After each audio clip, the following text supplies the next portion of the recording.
Good morning student, how are you? Are you fine? Very good. चलिए, take out your science book, open this chapter 7। Yes, और chapter 7 की उससे पहले आपने जो 2 वीडियो थी वो अच्छे से देखी होंगी। बेटा जो भी वीडियो देखते हो उससे पहले वाली वीडियो जरूर देखना, नहीं तो आपको चैप्टर अच्छे से समझ में नहीं आएगा। तो देखो, अब जो हमारा पार्ट है 3rd, इसके अंदर इससे पहले वाली वीडियो के अंदर कुछ थोड़ा सा टॉपिक रह गया था, तो उसको मैं थोड़ा सा यहाँ पे एक्सप्लेन कर देती हूँ, फिर नेक्स्ट टॉपिक और कराएंगे। देखो, जैसे हम प्लांटी की क्लासिफिकेशन की बात करे थे, तो मैंने बताया था प्लांट का जो क्लासिफिकेशन है, प्लांटी जो है इसका क्लासिफिकेशन हमने 5 पार्टों में डिवाइड किया था। सबसे पहले हमने रखा है थैलोफाइटा, उसके बाद में आता है अपना ब्रायोफाइटा, फिर आता है टेरिडोफाइटा, फिर होगा हमारा जिम्नोस्पर्म, फिर होता है अपना एंजियोस्पर्म। देखिए, थैलोफाइटा के अंदर ऐसे पादपों को रखा जाता है जिन पादपों के अंदर पूरी तरीके से अविकसित पादप होते हैं, जिनके अंदर जड़ तना पत्ती का निर्माण नहीं होता, वो पूरी तरीके से अविकसित पादप होते हैं। जैसे शैवाल टाइप के जो हमारे प्लांट होंगे वो हमारे किसमें आ जाएंगे? थैलोफाइटा के अंदर आ जाते हैं। अब सेकंड पॉइंट आता है अपना ब्रायोफाइटा। तो ब्रायोफाइटा के अंदर ऐसे प्लांटों को रखा जाता है जिनके अंदर जड़ तना पत्ती आदि का निर्माण भी होने लग जाता है, वो थोड़े थोड़े से डेवलप होने लग जाते हैं। ऐसे पादपों को हम रखते हैं ब्रायोफाइटा के अंदर। तो जो ब्रायोफाइटा है इसे हम पादप जगत का उभयचर भी कहते हैं। भाई, पादप जगत का उभयचर क्यों कहते हैं? क्योंकि ये जो पादप होते हैं ब्रायोफाइटा के अंदर पाए जाने वाले जो पादप हैं, ये हमारे जल के अंदर भी पाए जाते हैं और साथ में हमारे लैंड के पास में भी पाए जाते हैं, लैंड पे भी पाए जाते हैं, इसलिए इसे हम पादप जगत का उभयचर भी कहते हैं। थैलोफाइटा के एग्जाम्पल हो जाएंगे हमारे काला, कारा और यूरोथिक। और ब्रायोफाइटा के अंदर जो हमारे एग्जाम्पल आ जाएंगे मॉस, फ्यूनेरिया है, मार्केशिया एक्सेट्रा। अब आ जाओ अपने टेरिडोफाइटा के अंदर। देखो, टेरिडोफाइटा जो है, टेरिडोफाइटा के अंदर ऐसी पादपों को रखा जाता है जिनके अंदर जड़ तना पत्ती सभी का निर्माण अच्छे से हो जाता है, लेकिन और साथ ही इनके अंदर बीज धारण की क्षमता भी विकसित होने लग जाती है। बीज धारण की क्षमता विकसित हो जाती है। कुछ प्लांटों के अंदर तो बीज बनने लग जाते हैं और कुछ प्लांटों के अंदर बीज नहीं बनते। लेकिन किसी प्लांट के अंदर तो जो बीज होते हैं वो अपना विजिबल होते हैं, हमें दिखाई देने लगेंगे, और कुछ प्लांट ऐसे होंगे जिनके अंदर जो बीज होते हैं वो हमें विजिबल ही नहीं होते, वो हमें दिखाई नहीं देते। तो जिन प्लांटों के अंदर बीज आपको दिखाई देते हैं, ऐसे प्लांटों को बीज उत्पन्न करने की क्षमता नहीं पाई जाती है, ऐसे प्लांटों को हम क्रिप्टोगैम्स कहते हैं। और फेनेरोगैम्स किसे बोलेंगे? ऐसे पादप जिनके अंदर बीज धारण की क्षमता होती है और जनन अंग पूरी तरीके से विभेदित हो जाते हैं, अच्छे से डेवलप हो जाते हैं, ऐसे पादपों को हम बोलते हैं फेनेरोगैम्स कहते हैं। तो टेरिडोफाइटा जो है इसको भी 2 पार्टों में डिवाइड कर दिया इसके जनन अंगों के आधार पर, जिसमें विजिबल होंगे, विभेदित होने लग जाएंगे। विभेदित मतलब उसको आइडेंटिफाई करना, उसको पहचानना। जिसके अंदर आप उसको विभेदित नहीं कर सकते तो वो होता है हमारा क्रिप्टोगैम्स, और जिसके अंदर उन जनन अंगों को आप देख करके उनको विभेदित कर सकते हो, उन्हें क्लासीफाई कर सकते हो, उन्हें आइडेंटिफाई कर सकते हो, वो आ जाएंगे हमारे फेनेरोगैम्स के अंदर। और अब देखो, टेरिडोफाइटा जो है इसे भी हम बीज की अवस्था के आधार पर हम 2 पार्टों में डिवाइड कर देते हैं, जिम्नोस्पर्म और एंजियोस्पर्म। अब टेरिडोफाइटा के एग्जाम्पल हो जाएंगे हमारे मार्शेनिया और फर्न एक्सेट्रा। अब देखो, जिम्नोस्पर्म के अंदर क्या होता है भाई? जिम्नोस्पर्म 2 शब्दों से, ग्रीक वर्ड 2 है, ग्रीक वर्ड के 2 शब्दों से बना है, जिम्नो प्लस स्पर्म। जिम्नो का मतलब होता है, जिम्नो का अर्थ होता है नग्न, यानी कि जिसके ऊपर कोई भी प्रकार का कवर नहीं पाया जाता। ऐसी चीज जो बिल्कुल कैसे हो, जिनके ऊपर कोई भी आवरण नहीं पाया जाता है, वह स्पर्म का अर्थ होता है बीज। तो जिम्नोस्पर्म का मतलब क्या हुआ कि ऐसे बीज जिनके ऊपर कोई भी आवरण नहीं पाया जाता है, ऐसे बीजों को हम जिम्नोस्पर्म बीज कहते हैं। अब जिम्नोस्पर्म जो बीज हो गए जिनके अंदर आवरण नहीं पाया जाता, ऐसे बीज जिन्हें हम अपनी आईज से देख सकते हैं, नेक आईज से देख सकते हो, इजीली आप विजिबल हो जाते हैं, वो कहलाते हैं हमारे जिम्नोस्पर्म कहलाते हैं। अब ये जो हमेशा होते हैं सदाबहार होते हैं और काष्ठीय होते हैं, और इनका एग्जाम्पल हो जाएगा हमारे पाइनस और साइकस। पाइनस और साइकस कैसे हो जाएंगे? हमारे जिम्नोस्पर्म वाले बीज हो जाएंगे। अब उसके बाद में आता है अपना एंजियोस्पर्म। देखो एंजियोस्पर्म के अंदर क्या होता है, एंजियोस्पर्म भी जो है हमारी ग्रीक भाषा के शब्द से बना है, एंजियो प्लस स्पर्म से मिलकर के। एंजियो का अर्थ होता है आवरण, ढका हुआ, और स्पर्म का मतलब होता है बीज। तो ऐसे बीज जो हमारे आवरण वाले हों, यानी कि जिनके ऊपर कवर पाया जाता है, ऐसे बीजों को हम बोलते हैं एंजियोस्पर्म कहते हैं। जो बीज कैसे होते हैं, हमारे बिल्कुल कवर वाले होते हैं, जो हमें विजिबल नहीं होते, जिन्हें आप अपनी नेक आई से नहीं देख सकते, ऐसे सीड्स को बोलते हैं हम एंजियोस्पर्म कहते हैं। अब ये जो एंजियोस्पर्म ऐसे सीड जो हमें दिखाई नहीं देते, वही कवर से ढके हुए होते हैं, उसके अंदर कैसा सीड है वो आपको दिखाई नहीं देता, तो उस आधार पर हम इस एंजियोस्पर्म को क्या बोलते हैं, दो पार्टों में डिवाइड कर देते हैं, एक बीजपत्री और द्विबीजपत्री। भाई एक बीजपत्री से मतलब ऐसे बीज जो केवल एक ही बीज से बने हों, जो केवल एक ही सीड से बने हों, तो वो एक बीजपत्री। और ऐसे द्विबीजपत्री में ऐसे बीज जो दो पार्टों में डिवाइड हो जाए, जो हमारे एक ही बीज है लेकिन दो पार्टों में अगर वो डिवाइड हो जाता है, तो उसे हम बोलते हैं द्विबीजपत्री आदक कहते हैं। अब देखो एंजियोस्पर्म के अपने एग्जाम्पल हो जाएंगे, जैसे अब उसमें भी हमारे एक बीजपत्र और द्विबीजपत्र दोनों आ जाएगा। तो एक बीजपत्र का हो जाएंगे हमारे, जैसे कि गेहूं वगैरह होते हैं हमारे एक बीजपत्री हो जाते हैं, और द्विबीजपत्री में हमारे चना वगैरह आदि। चलो ये तो हो गया अपना। अब हम ये तो हमने किसका क्लासिफिकेशन कर लिया, अपने प्लांट के बारे में। अब हम क्लासिफिकेशन करेंगे अपने एनिमल के बारे में। देखिए अब एनिमल की जब क्लासिफिकेशन की बात आती है, एनिमेलिया, एनिमेलिया का जब हम क्लासिफिकेशन करते हैं तो हमने जाना कि एनिमेलिया जो है इसको हमने 9 पार्टों में डिवाइड किया। इसको जो है इसकी तंतु की चलायमान, इनकी शारीरिक स्ट्रक्चर, इनकी बनावट कैसी है, इनकी स्ट्रक्चर कैसी होती है, उसके आधार पर हम एनिमेलिया को हम कितने पार्टों में डिवाइड कर देते हैं, 9 पार्टों में। नाम लिख लो पहले इनका, पॉलीफेरा,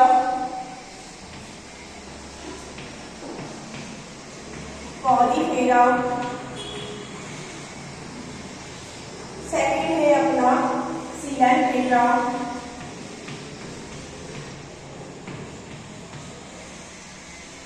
सिलेंट्रेटा, प्लेटीहेल्मिन्थेस, थर्ड हो जाएगा अपना प्लेटीहेल्मिन्थेस,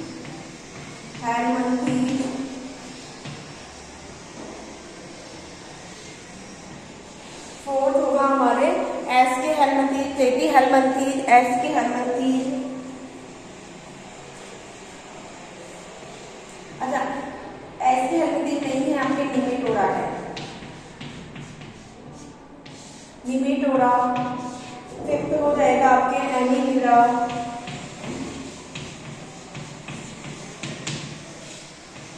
सिक्स हो जाएगा आपके ऑर्थोपोडा,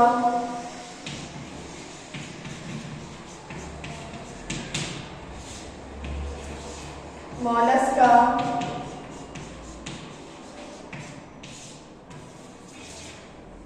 मॉलस्का। फिर होगा इकाइनोर्मिटा,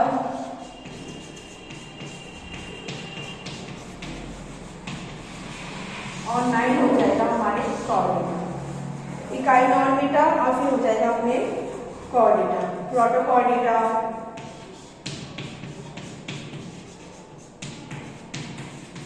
और लास्ट होगा अपने वर्टिब्रेटा। लास्ट कौन सा हो जाएगा, यहाँ लिख देती हूँ वर्टिब्रेटा।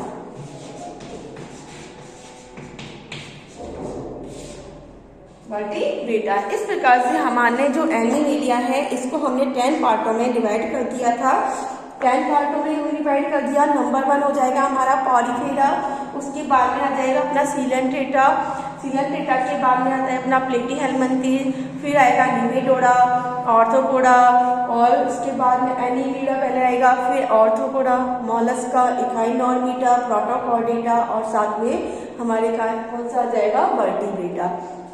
अब देखो अब हम एनिमेलिया की बात करते हैं, तो देखो प्रोटोफोरा जो हमारा ये है पॉलीफेरा, पॉलीफेरा के अंदर क्या होते हैं, ऐसे जो एनिमल आते हैं जिनके अंदर छोटे छोटे से क्या पाए जाते हैं, होल पाए जाते हैं। तो होल पाए जाने वाले जो एनिमल आएंगे, छोटे छोटे से और एक कोशिकीय होते हैं, उनको बोलते हैं हम छिद्रयुक्त जीवधारी होते हैं, जो हमारे किस में आते हैं, पॉरीफेरा के अंदर आ जाएंगे। इनका शरीर जल, ऑक्सीजन और भोज्य पदार्थों का भी संग्रहण करने लग जाता है। इसके एग्जाम्पल हो जाएंगे हमारे साइकोन, यूप्लेक्टर्ला, स्पॉन्जिला आदि हमारे किस में आ जाएंगे, पॉरीफेरा के अंदर। अब आ जाओ अपने सिलेंट्रेटा में। सिलेंट्रेटा के अंदर ये जलीय जंतु होते हैं। इनका शारीरिक आकार जो होता है ऊतकों का बना होता है और इनके अंदर सिलेंट्रेटा का मतलब होता है इनके अंदर एक प्रकार की सीलोम पाई जाती है। क्या पाई जाती है, देहगुआ पाई जाती है, जिस वजह से इनका शरीर जो है, इनकी शरीर कोशिकाएं जो हैं 2 परतों में बढ़ जाती हैं। एक आंतरिक परत हो जाएगी, एक हमारी बाह्य परत हो जाएगी। अब इसका एग्जाम्पल हो जाएगा, सिलेंट्रेटा का एग्जाम्पल हो जाएगा हमारा हाइड्रा, समुद्री एनिमल, ये अपने आ जाते हैं सिलेंट्रेटा के अंदर। अब है अपना प्लेटीहेल्मिन्थेस। देखो प्लेटीहेल्मिन्थेस में क्या होगा, ये पूर्ण रूप से विकसित वर्गों वाले होते हैं। इनका शरीर द्विपार्श्व सममित होता है, यानी कि इसको आप 2 पार्टों में अच्छे से डिवाइड कर लेते हो तो ये कौन से हो जाएंगे, हमारे द्विपार्श्व सममित हो जाते हैं। इनका शरीर त्रिकोणक होता है, यानी कि 3 कोरकों से मिलकर के बना होता है। तो कैसा होगा इनका शरीर, हमारे त्रिकोणक हो जाएगा, यानी कि 3 कोरकों से मिलकर बना होता है। इनको हम चपटे कृमि भी कहते हैं। प्लेटीहेल्मिन्थेस जो होते हैं इन्हें हम चपटे कृमि भी कहते हैं। इनका एग्जाम्पल हो जाएगा हमारा Funaria, liver fluke, tapeworm etcetera. अब आ जाओ निमेटोडा। इसको हम एस्केहेल्मिन्थेस भी बोल दो या निमेटोडा बोल दो, कुछ भी बोल सकते हैं, दोनों ही नाम है। इसके अंदर जो जीव होते हैं वो भी त्रिकोणक होते हैं, यानी कि इनके अंदर 3 गुहा पाई जाती हैं, 3 सीलों पाई जाती है। इनका शरीर भी द्विपार्श्व सममित होगा। इनके अंदर जो देह गुहा होती है वो कूट सीलोम होती है। कूट सीलोम मतलब आपको लगेगा कि इसके अंदर गुहा है, इसके अंदर कैविटी है, लेकिन कैसी होती है, कूट यानी आभासी होती है। और इनका जो शरीर होता है, इनकी शरीर संरचना जो होती है बिल्कुल सिंपल सी होगी। और उदाहरण हो जाएंगे इसके गोल्ड कृमि, फ्यूनेरिया, पाइलेरिया, पिंड कृमि एक्सेट्रा। आगे देखो, अब हमारा आ जाता है एनीमेलिया। तो एनीमेलिया के अंदर, एनीलिडा के अंदर वे जंतु आ जाते हैं जो हमारे क्या होंगे, द्विपार्श्व सममित होंगे, त्रिकोणिक होंगे। इनमें वास्तव में देहगुहा पाई जाती है, यानी वास्तव में इनके अंदर क्या होता है, सीलोम पाया जाता है। ऐसे जंतु जिनके अंदर वास्तव में सीलोम पाई जाती है वो होते हैं हमारे एनीलिडा के अंदर। इनमें संवहन, पाचन, उत्सर्जन और तंत्रिका तंत्र भी पाया जाता है। एनीलिडा के अंदर पाए जाने वाले जंतु जो होते हैं वो अच्छी तरह से विकसित होते हैं। इनके अंदर जो भी लिविंग थिंग्स के अंदर एक्टिविटी होती है, जैसे श्वसन करना, उत्सर्जन करना, पाचन करना, ये सारी एक्टिविटी हमारे इस एनीलिडा के अंदर ही पाई जाती है। अब इनका जो शरीर होता है सिर से पूंछ तक में विभेदित होता है। इसके एग्जाम्पल हो जाएंगे हमारे कुछ, जैसे हमारी है नैरीज, कैचुआ, जॉक आदि हमारे किसमें आ जाएंगे, एनीलिडा के अंदर। रैंकर चलने वाले जो एनिमल होते हैं वो भी अपने एनीलिडा में आते हैं। अब है हमारा आर्थ्रोपोडा। आर्थ्रोपोडा के अंदर हमारे जो है ये क्या होते हैं, ये हमारे जो भी इंसेक्ट वगैरह है, कॉकरोच है, तो वो सब हमारे किस में आते हैं, आर्थ्रोपोडा के अंदर। इनके अंदर, इस आर्थ्रोपोडा के अंदर पाए जाने वाले जीवों में जीवों का जो शरीर होता है वो खंडों में डिवाइड होता है, छोटे छोटे पार्टों में डिवाइड होता है। ये जंतु जगत का सबसे बड़ा संघ होता है। इनका शरीर भी द्विपार्श्व सममित होता है और इनका शरीर जो है खंडयुक्त होता है, यानी कि छोटे छोटे पार्टों में ये डिवाइड हो जाता है।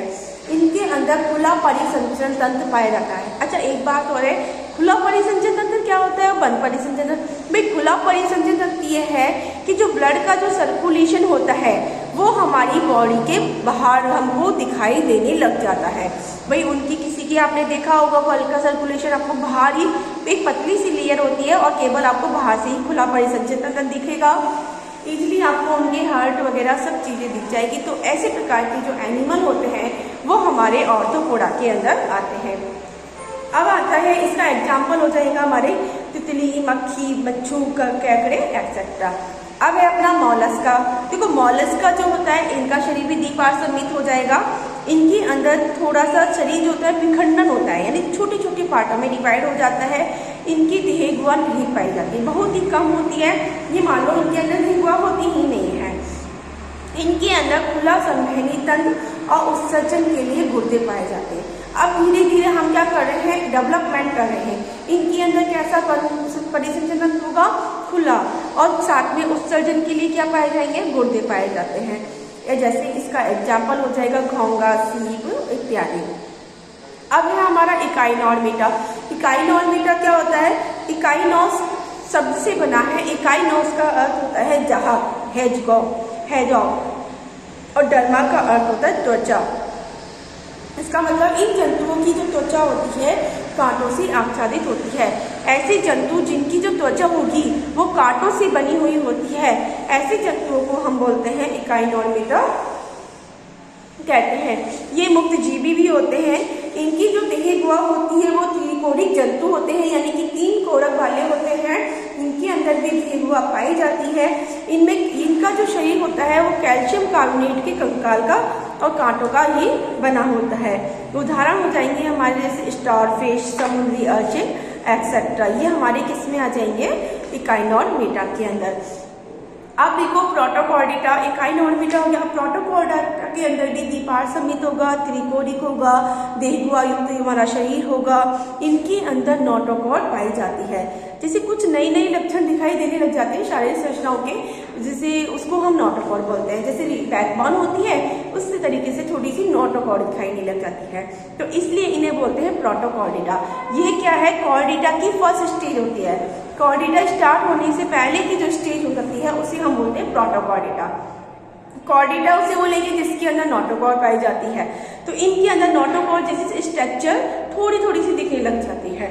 इसका नोटोकॉर्ड जो होती है छड़ की तरह एक लंबी संरचना होती है, जो जंतुओं के पृष्ठभाग यानी पीछे वाले भाग के अंदर ही आपको दिखाई देगी। ये हमारा हो जाएगा प्रोटोकॉर्डिटा में। अब इसका एग्जाम्पल आएगा बैलेनोग्लॉसस। बैलेनोग्लॉसस जो है हमारे किसमें आ जाता है, प्रोटोकॉर्डिटा के अंदर आ जाता है। अब है हमारा वर्टिब्रेटा। देखो वर्टिब्रेटा है जिसे हम कशेरुकी भी कहते हैं। इसके अंदर पूर्ण रूप से विकसित हमारी नोटोकॉर्ड हो जाती है और इनका शरीर जो है वास्तव में मेरुदंड और अंत्य कंकाल में विभेदित हो जाता है।